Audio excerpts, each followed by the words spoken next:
Hey everybody, it's Imani here. If you forgot my face or my name or that I even existed, because I forgot I existed for a while. I have literally been off the internet since summer and it's been pretty tragic. I have been obviously watching content, but I haven't been making content, and in recent times I have been re-energized again. So here I am on the internet.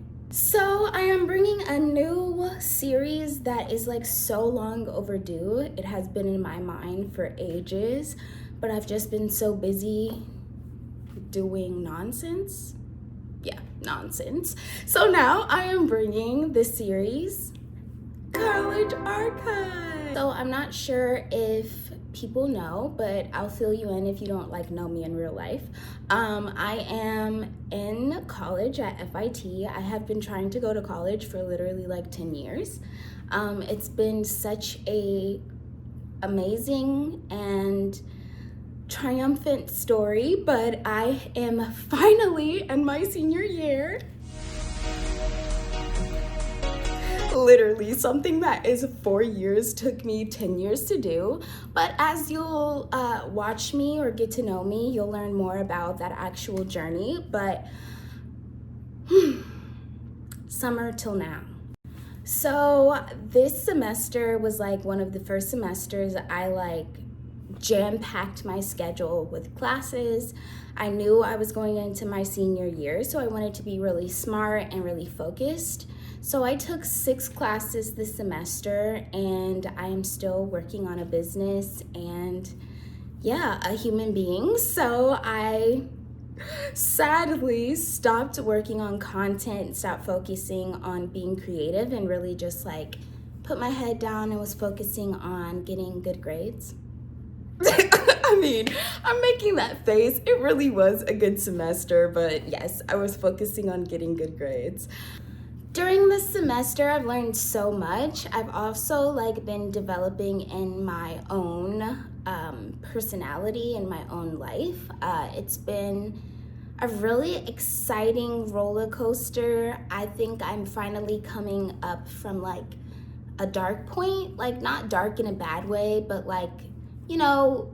when you're focusing on getting things done, you're kind of in hermit mode. So I was really in hermit mode, and now I have a winter break, so I'm coming back out into the world. But I have to come out and let you guys know what I've been up to recently. I have to let you guys know the highs and the lows of this last semester. So our first episode of College Archives is... Wait, what semester was last semester? Fall 2025? I guess I should just run you guys through my schedule. So on Mondays, I had comparative political systems and converting innovation into value. On Tuesday, I had French. On Wednesday, I had case study analysis and the business of licensing. On Thursdays, I had French again, and then I had an environmental economics class. So I guess I should just go over my experience in each class because I have thoughts on everything. Start with my converting innovation into value class. That class was quite literally pointless. The professor is this is my platform, people, so I'm gonna be as authentic as possible. And I'm sorry if you see this and you feel uncomfortable by what I said, but quite literally, the professor is a boomer who has no idea about the new generation and regular technology, but wants our generation to be so intrigued by what he did in the past. I think that's a really big point out with FIT is that a lot of the professors want students to meet them where they are, but they never are meeting us where we are. Why are you filling up a 3-hour class of us watching YouTube videos? Are you kidding? Like, and then you're asking us why we're not having conversations with you. Sir, because I could be doing this on my freaking couch and you're taking up 3 hours asking me my thoughts on a YouTube video that is like not even put into a context that most of us even care about. You know, like that class, pretty much I had to find the value myself. Ultimately, we had no assignments in that class, not one that actually went toward our grade. But we did have a final project that was a customer discovery report. Pretty much, if you do market research and put together a freaking customer analysis, that's what you got from the semester. Did he teach you the fundamentals and why each parts of this report matters? Absolutely not. But did you figure it out anyway? Indeed. So of course I, found the value in something that could have been invaluable. I ended up making a customer report for my current business, I Am Media Productions, with my mom. So it's like gonna be very valuable for us to analyze some of the products and some of the messaging we have. So I'm grateful for that. But if anybody else is trying to decide if they want to take that class, just buckle up for pretty much customer discovery. It is not turning innovation into value. My next class was comparative political systems. Oh my God. Literally, I come from a lineage of powerful Black women. My grandmother is literally like a retired judge. Like most of the women in my family really care about like politics and education and things like that. So this class was so intriguing to me. We literally learned about the different government systems in each country and like how it came to be. And the professor is literally a well-traveled person, like went out and traveled and learned about the world through his own lens and like came back and is teaching comparative politics. It was freaking dope. He literally gave us like 5 essays the whole semester, pretty much got A's on all of those. And he just like really motivated us to think about like how we play parts in our governments. If we like what our governments are doing, like how can we advocate for change? It just like, I've been this like rebellious, like activist type girl since I was a teenager, and like it kind of went dormant like in my early 20s because you kind of get in this mode where it's like, what can I really do? It's like people around you are complacent in their thoughts and you're like the only person really like, oh, I don't like this, I want to change it.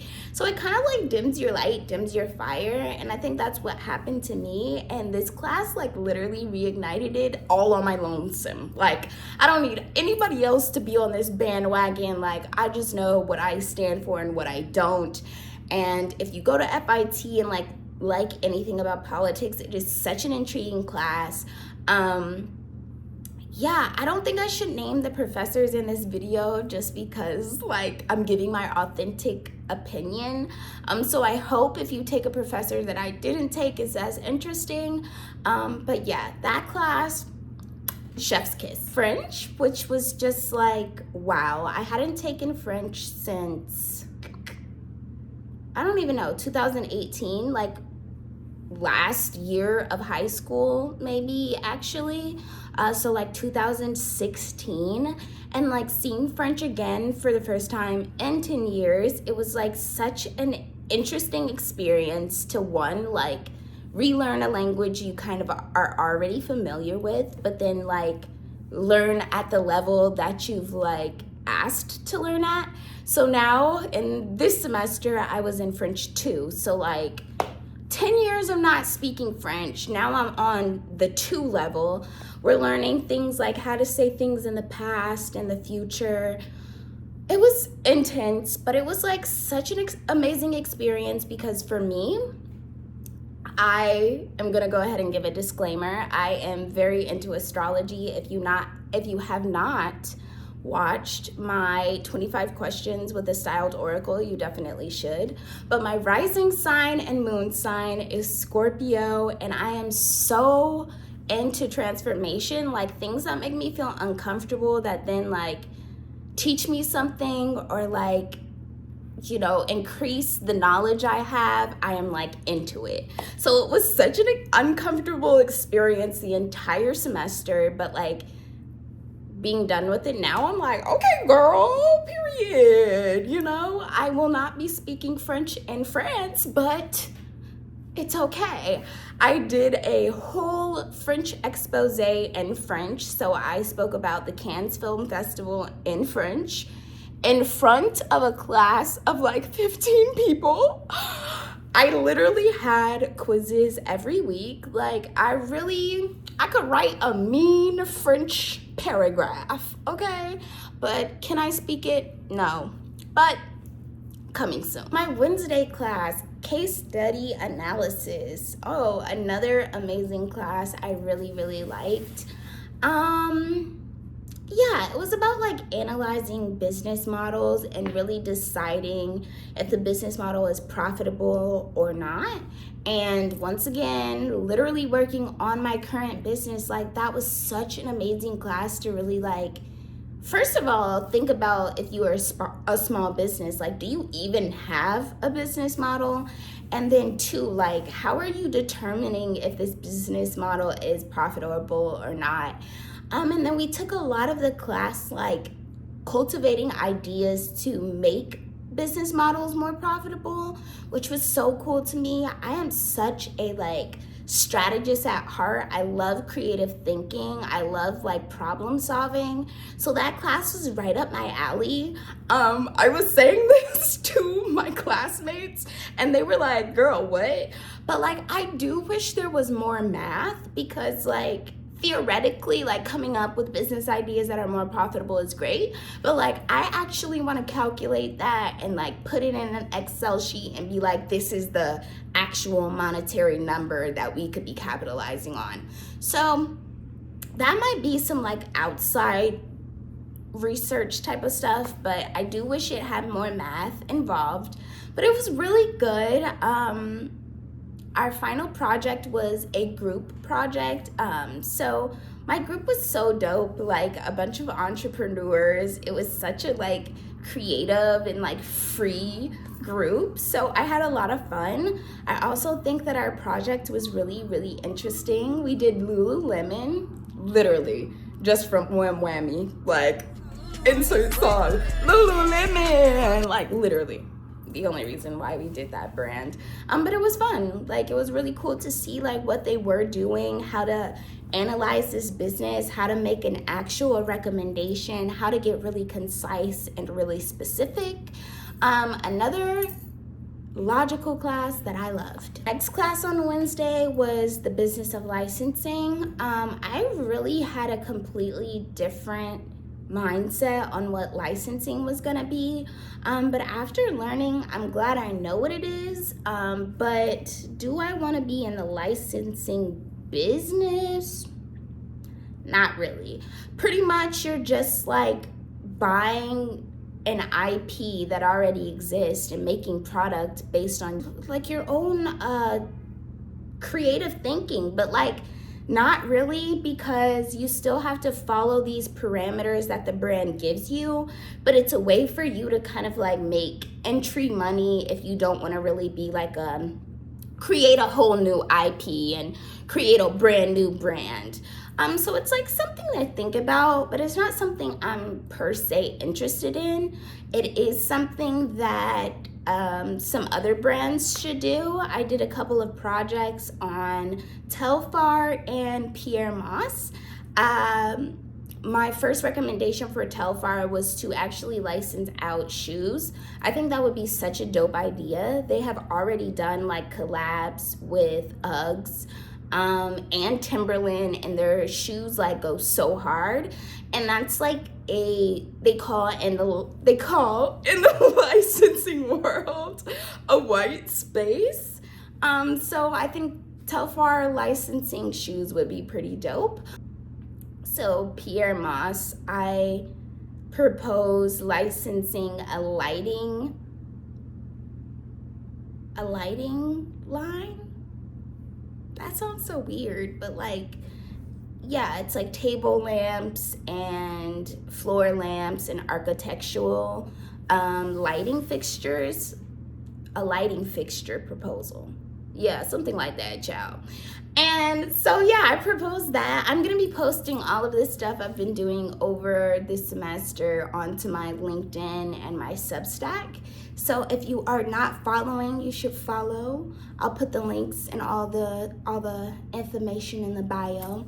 But yeah, I actually got to make some AI lighting fixtures for Pierre Moss, which was so freaking fun. Like, oh my God. Most of these projects, I was like so fired up and inspired that it wasn't even like hard for me. Like, I would be thinking about what I wanted to do for this lighting fixture line. Like the day that she gave the project, I was thinking about what I wanted to do. Like, and then just like seeing the King's Theater Pierre Moss show, if you haven't seen it, stop, go watch it, come back. Like some of those textures and those prints, like perfect for freaking lamps. Like I'd love to have one. So it was so fun. Okay, so my last class, like I said, I had French on Thursday first, so I don't need to recap that. You already heard about French. The last class I had on Thursday was environmental economics. That class was just like, child, like I said at the beginning, the boomers steady doing boring thinking that us millennials / the younger generation than me are gonna be intrigued and involved, and we very much were not. Like literally, we just looked at PowerPoints every day and she lectured with an occasional making a presentation about vocabulary words. Like seriously, I made 9 presentations with a group on vocabulary words. Then we turned in a term paper that was supposed to be like 10 to 15 pages. And we turned it in most of the semester, but she gave no feedback on the little parts that we turned in leading up to the full paper. So when you turned in the paper, do you know if you were going to get a good grade? No. Then we gave a presentation on the paper. Oh my God. It was a very redundant class, but it was very funny because like I said, this lady was a boomer and like never knew how to use technology, hated Donald Trump, literally hated the government. It was great. It was hilarious. And I got to do my presentation and my paper on something, once again, I am fired up about. Okay, really quick, I know this video has been so long, but it has been so long since we talked, child. So I am a little long-winded, but I do want to tell you guys about my like personal life before we close out this video. So as you can tell, I'm in a dorm room. I was living in Brooklyn a little bit earlier in the year, but it was just too stressful to just no. It was just a no for me. So I came back to the dorms. For me personally, I think it's really like if you are here for school and you're a little bit older, I know it's kind of weird to like be around kids, and this is what this story is going to be leading into, but it's like everything is all facilitated here. Like I literally lived in the dorm. I got $500 to eat at the dining hall. Yes, of course, every little rich kid who goes to FIT complains about the dining hall. But when you're broke, $500 to a freaking dining hall is like a golden lottery ticket. So that $500 came through like most of the beginning of the semester. I don't have to pay for heat. I don't have to pay for Wi-Fi. I don't have to pay for lighting. And I actually have heat. Most of New York apartments do not have centralized air or centralized heat. In the dorm, I have both. But I tell you all the benefits of living in the dorm, and I will quickly run to the cons of living in the dorm. You do live amongst children. I literally live in a dorm. Well, I did live in a dorm with literally, this is the room I sleep in that has 2 other beds in it. Then when you exit that door, you go into the kitchen area, and then someone else lives in their own room. Praise her, like she's so lucky she get her own room. I'm literally in here with 2 other people, but they moved out. Hooray! I'm in here with 2 other people, and yeah, that's just not for me. Like literally going back and forth in terms of like different alarms going off, people having different sleep schedules. I'd literally be up till 3 in the morning, like trying to go to sleep, but like they had like the light on and stuff. Like I get it, you know, it's a literal dorm life. I'm just like realizing for me, like I don't prefer that. You know, other people can prefer whatever, but like I don't prefer that. And then it's like I don't prefer 2 other people. Like maybe I could prefer 1 person moving around, shuffling while I'm still trying to go to sleep, but it's like 2 other people in this room and then a person outside, you know? So like theoretically, it was too many people. And also, I was living with white women. I'm not gonna go in too deep, y'all. I'm not gonna go in too deep. But if you live in a dorm with a bunch of other girls and you're nasty, you really nasty. Like, if other girls think you're nasty, you're nasty. I literally have roommates who literally wouldn't wash their dishes but swore that the rule should be that the dishes shouldn't be in there for more than a day. Girl, you don't even wash your dishes. How you telling somebody when they need to wash theirs? Literally would keep piling trash on an already full trash and just keep piling trash on it. Then wanted to buy things all willy-nilly for a dorm, telling people they need to pay for it. Ciao. Ciao. That was probably the most stress I had all semester, is just that. I mean, ultimately, I was just like, you know. Usually I'd be like, yeah, baby girl, sure. I was like, you know. And I really just had to stand on, you know, all semester, and that was pretty good. I'm not trying to bash people, but like, parents and children to parents, y'all need to work out y'all living situations, because if y'all children do not know how to take out a trash, do not know how to do their own dishes, don't even really know how to cook, because why is everything you're cooking a frozen dinner? Y'all doing them down and dirty. I'm going to try to do more of these videos throughout the semester instead of just a big dump at the end. I mean, I probably will still do like a whole semester recap, but I know it's been so long. So like I want to get more content out frequently, at least maybe like once a month. So that I can like have more episodes in this college archive series. So keep watching if you're into this content. Comment down below what class you would have liked to take. It was a really interesting semester, and of course, before I go into next semester, I'll recap my classes for next semester. But yeah, comment down below what class you would have liked to take, and comment down below what about your college experience was the best, and what about your college experience was the worst. Thanks so much for watching, and I'll see you guys in the next episode. Peace.